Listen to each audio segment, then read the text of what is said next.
അടുത്തതായി native views publication ഉടമയായ Sandeep K Narayanan ക്ഷണിക്കും. വേദിയിലിരിക്കുന്നവർക്കും സദസ്സിലുള്ള എല്ലാ ആസ്വാദകരും എഴുത്തുകാരുമായിട്ടുള്ള എല്ലാ വ്യക്തികൾക്കും നമസ്കാരം. സർജാപുരം എന്നാണ് ഞാൻ പറഞ്ഞത്. പ്രേമൻ്റെ ഒരു സുഹൃത്താണ്. കഴിഞ്ഞ ഓണക്കാലത്ത് ഒരു കവിതാ മത്സരത്തിന് വേണ്ടിയിട്ടാണ് പ്രേമമായിട്ട് പരിചയപ്പെടുന്നത്. അത് വളരെ ലളിതമായ ഒരു സൗഹൃദത്തിലോട്ട് വഴിമാറി. ഇപ്പം എന്നോട് പറഞ്ഞു, എന്തെങ്കിലും പറയണം. ഞാൻ വല്ലതൊക്കെ പിടിച്ചു പറയും, കുഴപ്പമുണ്ടോ ചോദിച്ചു. ഇല്ല, പറഞ്ഞോളൂ എന്ന് പറഞ്ഞു. ഞാൻ സരസനായ ഒരു അഹങ്കാരി. അതാണ് പ്രേമിനെ പറ്റി ഒറ്റവാക്കി പറയാനുള്ളത്. വെക്കാത്ത മേഖലകളില്ല. അത് ഉള്ളതിൽ പെർഫെക്ഷൻ വേണമെന്നൊരു നിർബന്ധം കൂടെ ഉണ്ട്. അല്ലെങ്കിൽ ആദ്യം പറഞ്ഞ ഒരു ജേർണലിസ്റ്റ് മാൻ ഇവിടെ പറഞ്ഞ പോലെ പ്രൂഫ് റീഡിങ്ങിൻ്റെ കാര്യത്തിലൊരു ചെറിയ പ്രശ്നം ഞാനും പറഞ്ഞിട്ടുണ്ട്. അപ്പോൾ ഇവിടെ ആദ്യം ഒരു ആസ്വാദന, ഒരു പ്രകാശനം എന്ന നിലയിൽ നിന്ന് ഞാൻ പുസ്തകത്തിനെ പറ്റി പ്രകാശിപ്പിക്കുന്നതെന്ന് കരുതി. പക്ഷേ ഇവിടെ എല്ലാവരും അതിൻ്റെ ഒരു ഉള്ളടക്കം അല്ലെങ്കിൽ ഒരു സിനോപ്സിസ് പറഞ്ഞു. വലിയവരാ പറഞ്ഞു എന്നുള്ളത് സന്തോഷമുണ്ട്. കാരണം കുട്ടികളുടെ അടുക്കിലോട്ടാണ് ഇത് ചെല്ലുന്നത്. ഞാനും കൊണ്ട് എൻ്റെ 10 വയസ്സുള്ള മകൻ ചോദിച്ചു, ഞങ്ങളുടെ അടുത്തൊരു അങ്കിള് വണ്ടി മേടിച്ചിട്ടുണ്ട്, മിറ്റിയോർന്ന പേര്, റോയൽ എൻഫീൽഡിൻ്റെ. എൻ്റെ മലയാളം എന്താണെന്ന് ചോദിച്ചു. ഞാൻ അച്ഛൻ തിരിച്ചു വരുമ്പോൾ കൊണ്ടുതരാം. പ്രേമങ്ങളുടെ ഒരു പുസ്തകമുണ്ട്, വാട്സപ്പ് നോക്കിയിട്ട് ഇപ്പം തന്നെ വായിച്ചു, ഉൽക്ക അല്ലേ. അപ്പം ഒരു വൃദ്ധരോട് പറഞ്ഞാണ് അങ്ങനെ ഒരു കാര്യം കൊണ്ട് സാങ്കത്യം വളരെയധികം സന്തോഷമുണ്ട്. ഞാൻ വായിച്ചില്ല, വായിക്കാം. ഒരു വ്യക്തി അയാളുടെ എക്സ്പ്രഷൻസിനകത്ത് നിന്ന് നമുക്ക് അയാളുടെ ഒരു സ്വഭാവത്തിൽ നിന്നോ അല്ലെങ്കിൽ രീതികളിൽ നിന്നോ നമുക്ക് മനസ്സിലായി എഴുത്ത് എങ്ങനെ വിപുലമാകുന്നില്ല.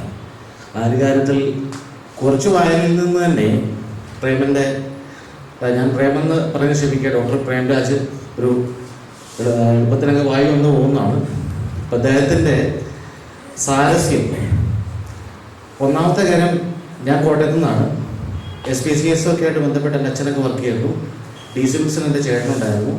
അപ്പം ഒരു പബ്ലിഷിംഗ് ബാക്ക്ഗ്രൗണ്ടും അതുപോലെയുള്ള ബന്ധമായിട്ടുള്ള അച്ചടി ഭാഷ സാമാന്യം നല്ല ആണെന്ന് വിശ്വസിക്കുന്ന ഒരു വ്യക്തിയാണ് ഞാൻ എഴുത്തിൽ.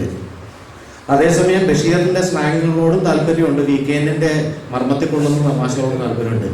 പക്ഷേ പയ്യനുകാരനായിട്ടുള്ള ഒരാൾ ആടയിടേന്നൊന്നും പറയാതെ ഒരു അച്ചടി ഭാഷ കൊണ്ടുവന്നതിൽ എനിക്ക് ഭയങ്കര അത്ഭുതം തോന്നി. ഞാൻ ചോദിച്ചു, താൻ എവിടെ സ്ഥലം? അവർ പയ്യന്ന് പറഞ്ഞു. അങ്ങനെ കോട്ടയത്തുമില്ലായിരിക്കും, അല്ലെങ്കിൽ അങ്ങോട്ടുള്ളതാണ്. അല്ല, ഞങ്ങൾക്ക് അത് എഴുതാൻ പാടില്ല എന്ന് ചോദിച്ചു. ആ എഴുത്ത് തുടരുന്നു, അത് മുമ്പോട്ടും വളരെ സജീവമായിട്ട് പോട്ടെ. ഇത് കുട്ടികൾ വായിക്കട്ടെ, കൂടുതൽ കുട്ടികളിലോട്ട് എത്തിയിട്ട് പേരൻസ് അതിനുള്ള, ഞാൻ ഉൾപ്പെടെയുള്ള ആൾക്കാർ സഹായം ചെയ്യാം. മലയാള വായന പോഷിപ്പിക്കണം. ഇപ്പോൾ ഇവിടെ പലരും പറയുന്നത് കേട്ടു,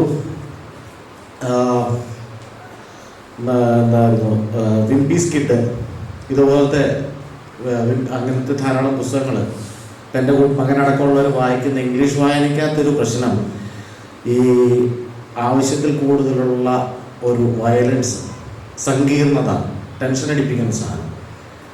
മാലി എന്ന പേരിൽ എഴുതിയ ടി മാധവൻ നായരുടെ പഴയ പുസ്തകങ്ങളൊക്കെ നമുക്ക് പുതിയ അറിവുകൾ തരുന്നുണ്ട്. ദശകുമാരചരിതം പോലെയുള്ള പല പുസ്തകങ്ങളും പല സാധനങ്ങളെ പറ്റിയിട്ടും അറിവുകൾ തരുമ്പോൾ ഇപ്പോഴത്തെ കാലത്ത് നഷ്ടപ്പെടുന്ന ചില വസ്തുതകളാണ്.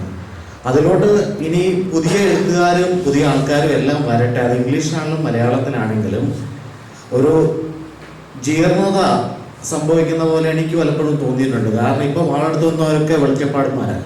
ഫേസ്ബുക്കിൽ നോക്കിയാലും വാട്സപ്പിൽ നോക്കിയാലും ഒക്കെ എഴുത്തിൻ്റെ വായിക്കുന്നവരില്ല, എല്ലാവരും എഴുത്തുകാരാണ്. അത് നല്ലതല്ല, ആ പ്രവണത നല്ലതല്ല എന്ന് പലപ്പോഴും തോന്നിയിട്ടുണ്ട്. എത്ര പറയണമെന്നും വിചാരിച്ചില്ല. കാരണം ഞങ്ങളുടെ സൗഹൃദ സംഭാഷണങ്ങളിൽ ചിലപ്പം ഇങ്ങനെ പറയാറുണ്ട്. പക്ഷെ ഒരു സദസ്സിൻ്റെ മുമ്പിൽ എനിക്ക് എങ്ങനെ ധൈര്യം വന്നെന്ന് എനിക്കറിയില്ല. പക്ഷെ നിങ്ങളെല്ലാം സഹകരിക്കുന്നുണ്ടാവാം, ഈശ്വരാധീനം ഇത് പറയാനുള്ളൊരു തോന്നി. അപ്പോൾ ഇതിനെയും നല്ല മലയാളം നമ്മുടെ ബാംഗ്ലൂർ, ഞാനിപ്പം 2000 വന്നതാണ്. ഞാൻ അക്ഷരക്കൂട്ടെന്ന് പറഞ്ഞ ഗ്രൂപ്പിൽ നമ്മുടെ ഒരു അപ്പാർട്ട്മെൻറ്റിൽ കുറേ കുട്ടികളെയൊക്കെ പഠിപ്പിക്കുന്നുണ്ടായിരുന്നു മലയാളം. ഞാൻ പറഞ്ഞാൽ മിനിമം ബസ്സിൻ്റെ ബോർഡെങ്കിലും വായിക്കാനായിട്ട് കേരളത്തിന് നമ്പറില്ല, അത്രയെങ്കിലും വേണം. ഒരു സ്ഥലപ്പേര് എഴുതിയാൽ വായിക്കണം, അത്രയെങ്കിലും വേണം. കുമാരനാശാൻ്റെ 4 വരിയെങ്കിലും ചന്തമേറുന്ന പൂവിലും ശവടാമമായ ശലഭത്തിലും എന്നൊക്കെ പറഞ്ഞെങ്കിൽ ഒന്ന് അറിഞ്ഞിരിക്കണം. അല്ലാണ്ട് ജിമിക്കമ്മലും മറ്റൊന്നും അല്ല നമുക്ക് വേണ്ടതെന്ന് പറഞ്ഞിട്ട് ഫീസില്ലാണ്ട് പഠിച്ചപ്പോഴേക്കും പലരും കുറച്ച് കഴിയുമ്പോൾ നിർത്തി. ആ ഫീസ് മേടിച്ച് പഠിപ്പിക്കണമായിരുന്നു എന്നാണ് എനിക്ക് പിന്നീട് തോന്നിയത്. അത് ഈ ഒരു അവസരത്തിൽ, കാരണം ഈ ബാലസാഹിത്യം എഴുതുക എന്ന് പറഞ്ഞാൽ അത്ര എളുപ്പമുള്ള കാര്യമല്ല. കാരണം കുട്ടികൾക്ക് മനസ്സിലാക്കി കൊടുക്കുക എന്ന് പറഞ്ഞാൽ, അധ്യാപകൻ്റെ മകൻ എന്നുള്ള നിലയിലും എൻ്റെ സഹോദരി അധ്യാപികയാണ്, മരുമോളും അധ്യാപികയാണ്. ഇവരുടെ കഷ്ടപ്പാടുകൾ പലപ്പോഴും ഞാൻ കണ്ടിട്ടുണ്ട്.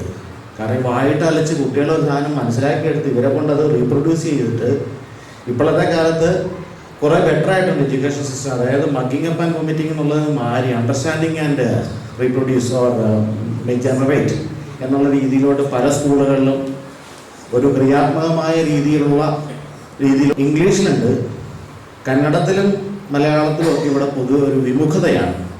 ആ വിമുഖത മാറണം. ആ മാറിക്കഴിയുമ്പോൾ ധാരാളം പുസ്തകങ്ങൾ ഇവർക്ക് കിട്ടും. The more you read the more you get explore. എത്രയും യാത്ര ചെയ്യുന്ന പോലെ തന്നെ വിപുലമാകും, ചിന്താശേഷി കൂടും, നമ്മളുടെ വ്യാപ്തി. ഒരു പ്രശ്നം വരുമ്പോൾ ഒരു ആത്മഹത്യയിലോട്ട് പോകുന്ന രീതി പലതും കാണുന്നുണ്ട്. കഴിഞ്ഞ ദിവസം കൂടെ കണ്ടായിരുന്നു ഒരു പോസ്റ്റിൻ്റെ പുറത്തൊരു യുവാവ് മരിച്ചത് കണ്ടപ്പോൾ എനിക്ക് ഭയങ്കര വിഷമം തോന്നി. അപ്പോൾ എൻ്റെ ഒരു ഫ്രണ്ട് വിളിച്ചിട്ടൊന്നും വലിയ കഷ്ടമായപ്പോൾ ഞാൻ അങ്ങനെയൊക്കെയാണ് നമ്മളൊക്കെ എത്രയോടെ ചാവണം. രാവിലെ പോയിട്ട് ഇത് കണ്ടു, വൈകുന്നേരം മരിച്ചു, പിറ്റേ ദിവസം രാവിലെ വലിയാക്കേണ്ട ആദ്യം എണീക്കണ്ടേ. അപ്പോൾ അത് വായനയുടെ ഒരു കുറവ് തന്നെയാണ്. വ്യക്തിബന്ധങ്ങൾ എല്ലാവരും ഇപ്പോൾ ഒരു നാർസിസം എന്നുള്ള രീതിയിലോട്ട് സെൽഫി എടുക്കുക. നമ്മുടെ പ്രധാനമന്ത്രി അടക്കമുള്ള ആളൊക്കെ പ്രോത്സാഹിപ്പിക്കുന്നുണ്ട്, ഇല്ലെന്നല്ല, അതൊരു കാലത്തുണ്ടായിരുന്നു. ആ വ്യക്തിഗതമായി വ്യക്തി ഇതിലോട്ട് ചുരുങ്ങിപ്പോവുകയാണ്. അവിടെ നിന്ന് രക്ഷപ്പെടാൻ സഹായിക്കുന്ന വായന മാത്രമുള്ളൂ. നല്ലോണം വായിക്കാനും, അതും ഈ ചെറുപ്പത്തിലെ ബാലസാഹിത്യം എഴുതി അത് ഫലിപ്പിച്ച് നല്ല ആശയങ്ങൾ കൊടുത്ത്, ജാതകഥകളാട്ടെ ഇതുപോലത്തെ ചെറുപ്പത്തിൽ വായിച്ചു കൊണ്ടുണ്ടായിരിക്കും പല ഘട്ടങ്ങളിൽ ജീവിതത്തിൽ നമുക്ക് സങ്കീർണതകൾ വരുമ്പോൾ നമുക്ക് പിടിച്ചു നിൽക്കാൻ കഴിയുന്നത്. ഇത് അടുത്ത തലമുറയിലോട്ട് കൊണ്ടുവരാൻ ഇരിക്കുന്ന എഴുത്തുകാർക്കടക്കം എല്ലാവർക്കും പുതിയൊരു ഇത് ഉണ്ടാവട്ടെ. ഓൾറെഡി ചിലപ്പോൾ നിങ്ങളുടെ മനസ്സിലുള്ള ആശയമായിരിക്കാം. അതിന് നിങ്ങൾക്ക് പബ്ലിഷ് ചെയ്യണമെങ്കിൽ എല്ലാം വേണമെങ്കിൽ ഞാൻ സഹായിക്കാം. തീർച്ചയായിട്ടും എൻ്റെ ഭാഗത്തു നിന്നുള്ള സഹകരണം ഉണ്ടാവും. മുമ്പ് പറഞ്ഞാൽ പ്രേമനോ നമ്മളെല്ലാവരും പ്രേമരാജും ഒക്കെ ഒരു എന്തെങ്കിലും ഒരു മാറ്റം നമ്മളെ കൊണ്ടാകാവുന്ന കഴിവ്, ഒരു തുള്ളി വെള്ളം ഒഴിച്ചിട്ട് ഒരു കടുത്ത വിഷമത്തിനകത്ത് ഇത്തിരി അലിയിപ്പിക്കാൻ പറ്റുവാണെങ്കിൽ അത് ചെയ്യണം എന്നുള്ള ചിന്താഗതിയുള്ളവരാണ്. അതെനിക്ക് തോന്നുന്ന ഭൂരിഭാഗം എഴുത്തുകാരെ എല്ലാ മനുഷ്യരൊക്കെ തന്നെയാണ്. കാരണം ഔട്ട് ഓഫ് കേരളത്തിൽ നിന്നാലേ നമ്മൾ ഈ ചില ചട്ടക്കൂടുകളിൽ പെടുകയോ രാഷ്ട്രീയത്തിൽ പെടുകയോ അതിൽ നിന്ന് ഇറങ്ങാൻ പറ്റാതെ പോകും. പക്ഷേ കേരളത്തിൽ നിന്ന് വെളി വരുമ്പോഴേക്ക് എല്ലാവരും, പിന്നെ പ്രവാസി മലയാളി കേരളത്തിന് വെളിയിലൊരു സ്ഥലത്ത് പോയി കഴിഞ്ഞാൽ, ഗൾഫിൽ പോയി കഴിഞ്ഞാൽ അവിടെയോ, പിന്നെ വേൾഡിന് വെളിയിൽ പോയി കഴിഞ്ഞാൽ സുന്ദര വിജയൻസ് പറഞ്ഞാൽ ഇവിടെ എല്ലാം മനുഷ്യരാണ്. അത് എത്ര സ്പേസിൽ പോകേണ്ട